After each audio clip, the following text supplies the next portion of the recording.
মাযহাব মানে হানাফি, শাফি, মালিকি, হাম্বলি মাযহাব, কোন মাযহাব সবচেয়ে ভালো? বাংলাদেশে মাযহাব সম্পর্কে কেউ কেউ বলে যে বাংলাদেশিরা যেহেতু হানাফি মাযহাব মানে তাই অন্য কোনো মাযহাব মানা যাবে না। কেউ কেউ বলে, কারো কারো দাবি। আবার কেউ কেউ বলে যে চার মাযহাবই মানা যাবে। আবার কেউ কেউ বলে চার মাযহাবে সব মাযহাবই হক, যে কোনো একটা মানবে। মাযহাব সম্পর্কে এভাবে বহু দাবি বহু আলেম ওলামার আছে। আবার কেউ কেউ বলে যে সবচেয়ে সেরা মাযহাব হানাফি মাযহাব। আবার কেউ কেউ বলে সবচেয়ে সেরা মাযহাব শাফি মাযহাব, মালিকি মাযহাব, হাম্বলি মাযহাব। এভাবে মাযহাব নিয়ে তর্ক বিতর্ক আমাদের দেশে দীর্ঘদিনের।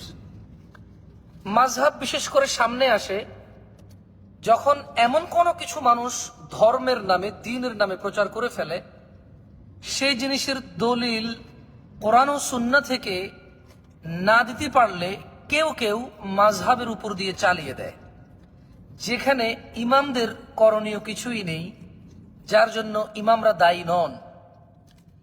যাই হোক, আমি আমার লাইভের বিষয়ে আসি, যে বিষয়ে লাইভে কথা বলতে এসেছি। দয়া করে লাইভটি শেয়ার করে দিবেন।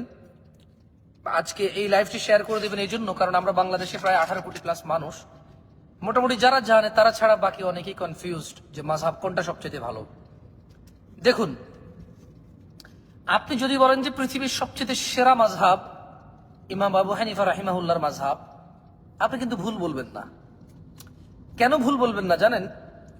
কারণ ইমাম আবু হানিফা রাহিমাহুল্লাহ যখন এটা বলে ফেলেছে যে ইযা সাহহাল হাদিস, যখন কোন হাদিস সঠিক হবে, ফাহুয়া মাযহাবি, সেটাই আমি আবু হানিফার মাযহাব।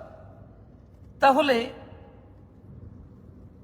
ইমাম আবু হানিফা রাহিমাহুল্লাহ মাযহাবে যতটুকু বিষয় উল্লেখ হয়েছে বা যতটুকু বিষয় উল্লেখ হয়নি, যতটুকু বিষয় আমরা ওনার পক্ষ থেকে সাব্যস্ত করতে পেরেছি, যতটুকু বিষয় আমরা পারিনি, যতটুকু বিষয় আমরা ইমাম আবু হানিফা রাহিমাহুল্লাহ থেকে প্রচার করতে পেরেছি অথবা আমরা প্রচার করতে পারিনি, যতটা গভীরতা আমরা নিজেরা বুঝতে পেরেছি বা আমরা বুঝতে অক্ষম হয়েছি, আমরা যেটাই করি না কেন, ইমাম আযম ইমাম আবু হানিফা রাহিমাহুল্লাহ যখন বলে ফেলেছে যে ইযা সাহহাল হাদিস, যদি কোনো হাদিস সঠিক হয়, ফাহুয়া মাযহাবি, সেটাই আমার মাযহাব।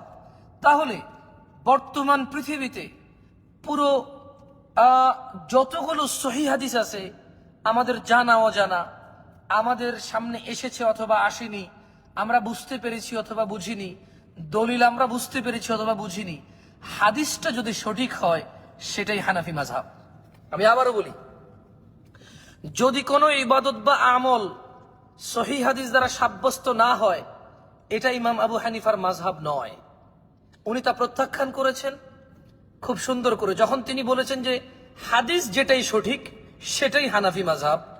হাদিস যখন সঠিক সেটাই হানাফি মাযহাব, তখন তিনি যত ইবাদত, যত নেকের জন্য কাজ, যত কল্যাণের জন্য কাজ, যত আমল, যা যা সহিহ হাদিস দ্বারা সাব্যস্ত নয়, আমি আবারও বলি, ইমাম আযম ইমাম আবু হানিফা রাহিমাহুল্লাহ একবারও বলে নাই যে যদি তুমি হাদিস পাও সেটাই হানাফি মাযহাব।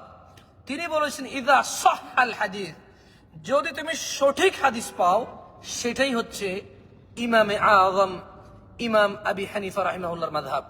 তাহলে প্রশ্ন, আমরা কোন মাযহাব মানব? আপনি যদি সহিহ হাদিস মানেন তখনই আপনি হানাফি মাযহাব মানলেন। আপনি হানাফি মাযহাব মানেন, কোনো অসুবিধা নেই। অসুবিধা কেন থাকবে? বরং এটা বেটার। আপনি বাংলাদেশে আছেন, আপনি তো গ্যাঞ্জাম নেওয়ার দরকার নাই। রফিয়াদের নিয়ে হাদিস আছে, সহিহ হাদিস আছে, এটাই হানাফি মাযহাব। আমিন বলা নিয়ে সহিহ হাদিস আছে, এটাই মানে হানাফি মাযহাব। এখন বুকে হাত বাঁধা, নাভিতে হাত বাঁধা, মধ্যবর্তী হাত বাঁধা নিয়ে বড় বড় আলেম ওলামার এ বিষয়ে ওনাদের নলেজ অনুযায়ী হাদিস পেশ করেছেন। সেই ক্ষেত্রে আপনার কাছে নলেজ যে বেটার সোর্স থেকে সহিহ সুন্নাহ অনুযায়ী যতটুকু সাব্যস্ত হয়ে এসেছে, আপনি যদি এটা মানেন, এটাই হানাফি মাযহাব। এই যে দেখেন, আমি আপনাকে আবারও বলি, ইমাম আবু হানিফা রাহিমাহুল্লাহ মানে আপনি হানাফি মাযহাবী যদি হন, তাইলে আপনি এটা ধরেন শাফি মাযহাব, মালিকি মাযহাব, হাম্বলি মাযহাব কোন আমল করে, এটা যদি সহিহ হাদিস হয়, এটাই হানাফি মাযহাব বলে সাব্যস্ত হবে, এটাই হানাফি মাযহাব বলে গণ্য হবে এবং ওইটাই হানাফি মাযহাব হবে।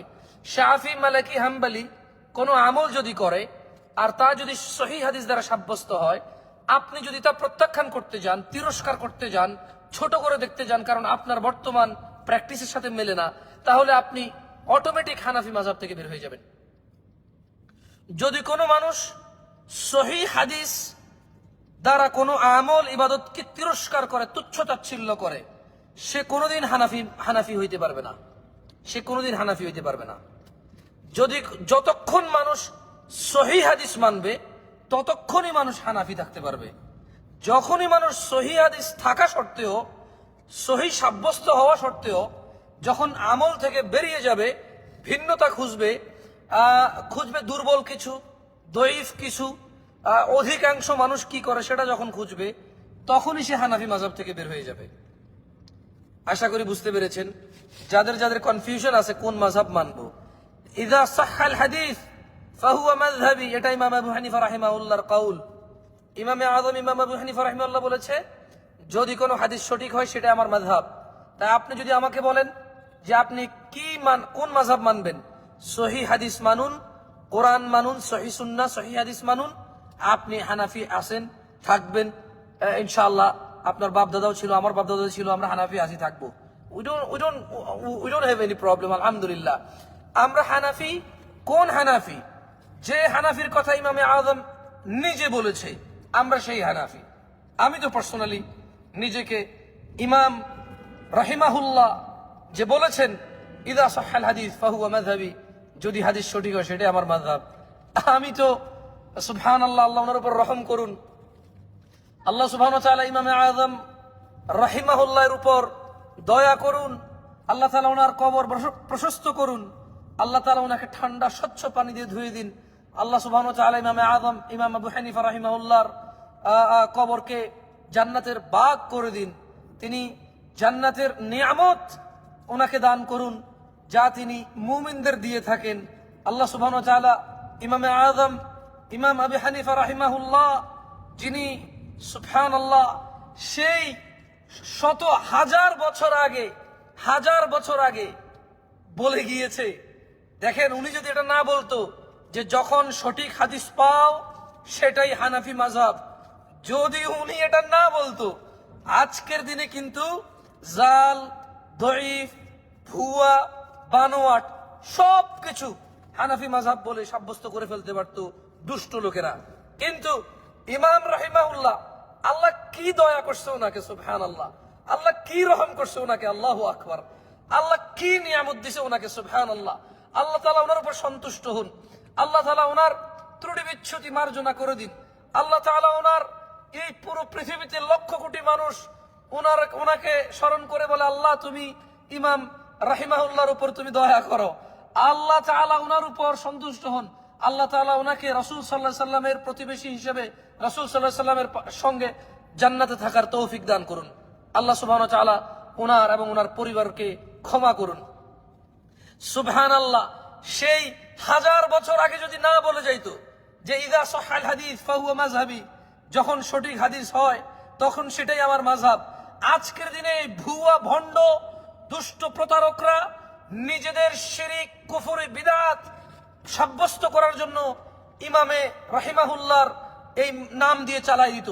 কিন্তু দেখেন, আপনি যত কিছু ইমাম রাহিমাহুল্লাহর উপর দিয়ে চালিয়ে দেন, তা উনি ওটা থেকে উনি মুক্ত, কারণ উনি হাজার বছর আগেই বলে চলে গেছে হাদিস যখন সঠিক হবে তখনই এটা হানাফি মাযহাব হবে, আদারওয়াইজ হবে না। আশা করি বুঝতে পেরেছেন। যারা ভিডিও কাটছাট করে ছেড়ে দেন, আল্লাহর দিকে তাকিয়ে অনুরোধ করলাম, আপনারা কোনো অংশ অর্ধেক অথবা অপরিপূর্ণ কথা ছেড়ে দিয়েন না বেশি ভিউর জন্য। আল্লাহর দিকে তাকিয়ে বলছি, ইনসাফ করবেন, কাউকে বিভ্রান্তিতে ফেলবেন না।